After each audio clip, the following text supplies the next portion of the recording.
Hey guys, welcome to another video.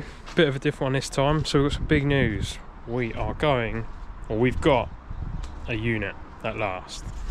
I haven't had a unit for about 2.5 years, nearly 3 years now. It's been a bit of a killer doing stuff on the driveway. As you've seen in my videos, it's always a bit of a struggle. The ground's not very even. Also I've got crap everywhere.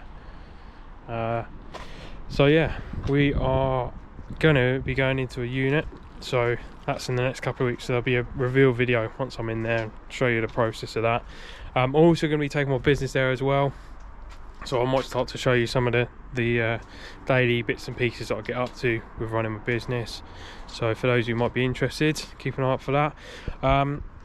This video, all we're going to do is we're just going to rip out the engine out of the Z3, get that tidied up. We've got to get rid of the shell. As you can see, I have taken absolutely everything off it. There's literally the carpet, steering column, the pedal box will come out. The only panel left is the boot lid, but everything else is gone. That's all sold.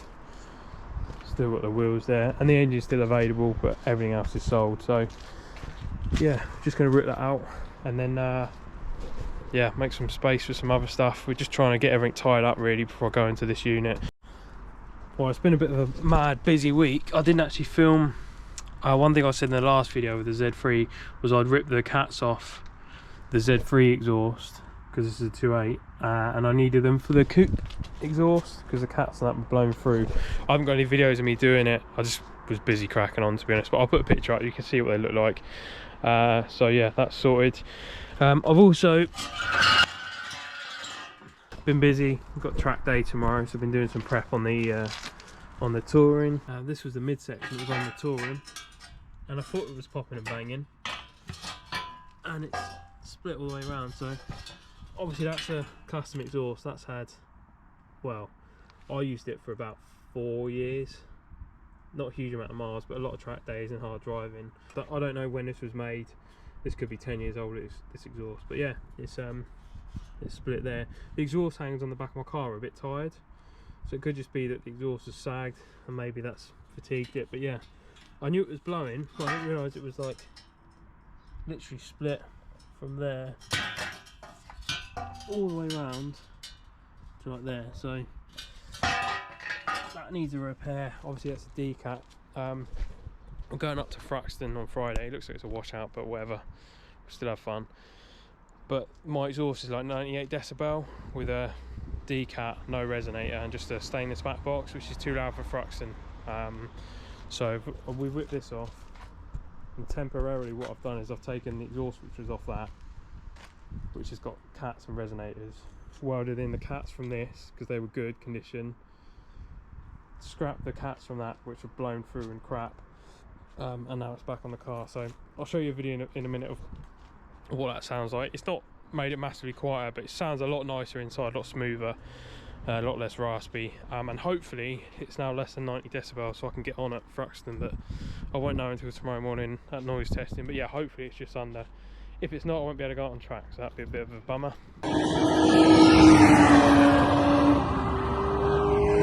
But yeah, right, I'll get you set up. We'll get this engine ripped out. It's not going to be a particularly in-depth video because we've seen it before, and there's only about 8 bolts left holding it in.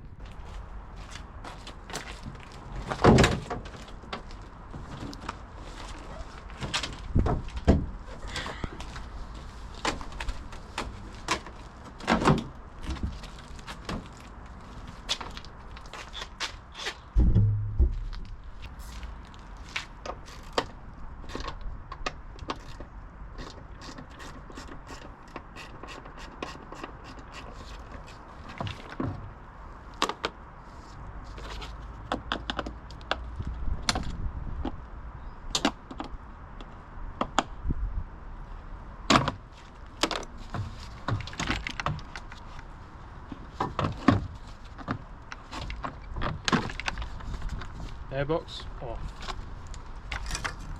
Pull the rad off now. Drop the coolant out first.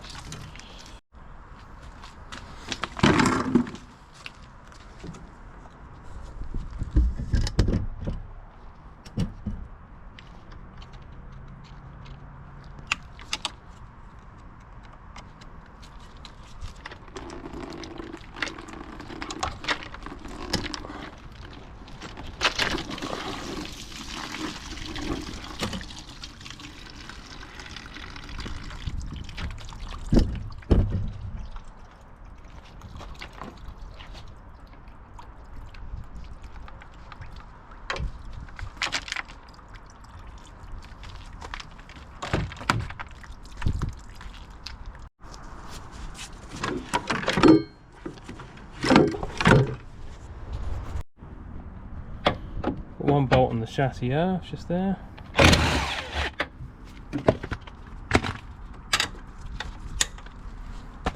So we've undone all 4 gearbox mounts, or gearbox mount bolts. Steering column is the bolts out.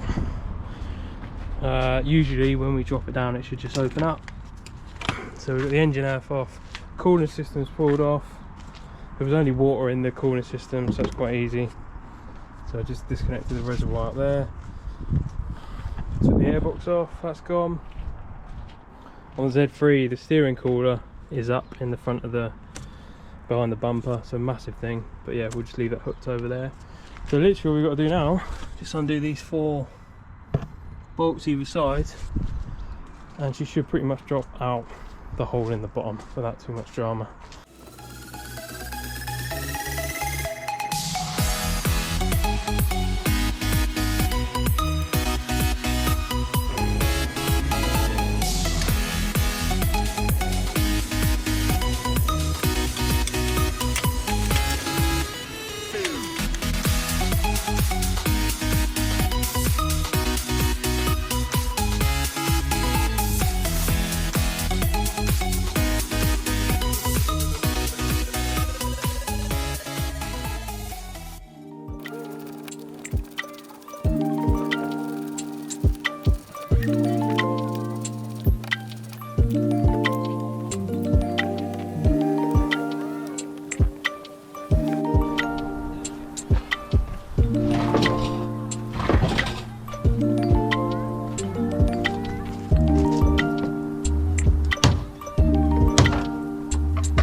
Right, engine's out.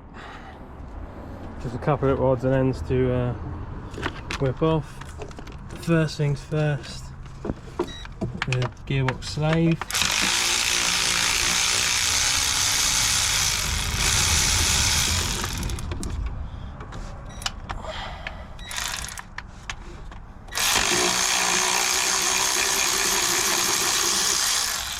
Voila. Right. Then they must be. I have no idea what they are. Get under the car and have a look. So there's a couple of wires there, and the accelerator cable, which is just running there. So you either need to whip that off that end or that end. But yeah, super simple. Obviously half this stuff was already off, so not so bad. Oh, I forgot to pick the camera up again. Anyway, accelerator cable, basically it lives on there. There's a rubber bush. There's just push the bush through, and then you can feed the cable out. And then you've got this little white clip up there, and that's just got a couple of tabs you just press in, and then usually it will just push through. So just get your screwdriver. I think they've got one on the top. I don't know why you'll be able to see this, but yeah, one on the top, one on the bottom. Push them in, and the whole thing should just push through. It can be a bit fiddly. There we go. And then the cable's out. Obviously I could be lazy and cut that, but whoever buys the engine's probably going to need a 6-pot accelerator cable, so we'll leave it on. Pull the brake booster pipe off as well. Again, depends what what car it's going in, but someone might need that, so we left it on there. And yeah, we just need to get underneath. I'm assuming this is something to do with the fuel filter or regulator. Not super familiar with the later twin Vanos. I'm an idiot. You knew that anyway. They are not fuel pump regulated stuff. Don't know why I thought that. I think it's because the later E90s have regulators built into the fuel pump, fuel filter or something. I don't know. Been a long day. Anyway, they are secondary O2s, which no one's going to reuse unless this engine goes back into a stock car. But anyone who puts it into an E30 or E36 isn't going to use them, and that's why I got confused, because E36 doesn't have secondary O2s. But anyway, Z3 does. But yeah, that's fine. So good old 2.8 with trusty ZF gearbox. Check how long the gear linkage is on the Z3. On the E36 is like half that length. Factory short shifter on the Z3, which is neat. done. Lumps out, safely tucked under there. I need to just cover it over. It's starting to rain again, shock horror. But yeah, that's the shell done. Literally, that's the old bonnet. The only bits I didn't sell was the boot lid, the column, the carpet, which is crappy, and the heater box. But yeah, everything else is gone. That is how we break a car, ladies and gentlemen. None of this, just take the engine and weigh the rest in. You're going to break it properly. So yeah, fully stripped out. So just a quick update on the channel, nothing too heavy going, but yeah, so get rid of this Z3. My daily driver I'm going to get rid of as well. I've got a little Polo, diesel Polo, that's going to go as well. And then once we're in the unit in a couple of weeks, I'll show you around. Once we're in there, we're going to take this up there. We'll probably do a video of the cooling system first whilst I'm still at home, and then once that's done, we're going to take this up the unit, get this welded up, and then time for MOT. So this is going to be our winter daily, the Super Coupe. So hopefully that'll be our trusty reliable steed for winter. Keep an eye out, and we'll see you on the next video.